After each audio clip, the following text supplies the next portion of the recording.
আসসালামু আলাইকুম এভরিওয়ান। আজকে আপনাদেরকে দেখাচ্ছি কিভাবে হচ্ছে গিয়ে কাতলা মাছের ঝোল রান্না করা যায়। চলেন দেখে নিই তার উপকরণগুলো কী কী লাগছে। আমাদের এখানে লাগছে আলু, টমেটো, পেঁয়াজ, কাঁচামরিচ আর এখন আমি পেঁয়াজটাকে ভেজে আলুটাকে দিয়ে দিচ্ছি। তারপরে আলুটাকে একটু ভালো করে ফ্রাই করে নিচ্ছি। আলুটাকে ভালো করে কষিয়ে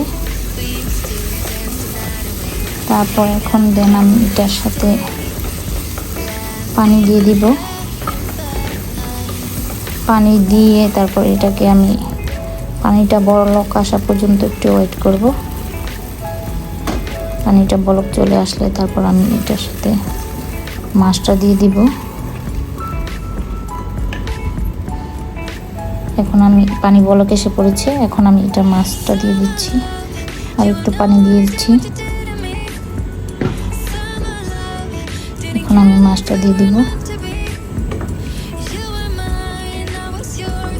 এখন আমি মাছ দিয়ে দিচ্ছি।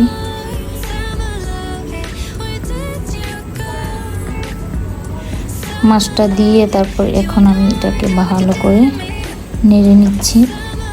নেড়ে নেওয়ার পর এটা একটু বলক আসার পর আমি ফিরে আসছি কিছুক্ষণ পর।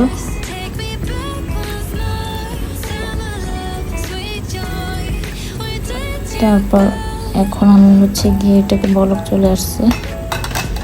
এখন দিয়ে দিলাম। এটা হয়ে গেছে অলরেডি। এটা এখন নামিয়ে পরিবেশন করে নিব।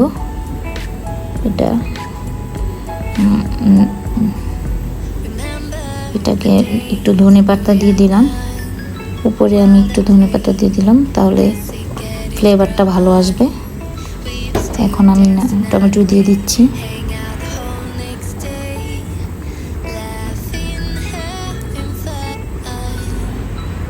তারপর আমি ধনেপাতাটা দিয়ে দিব।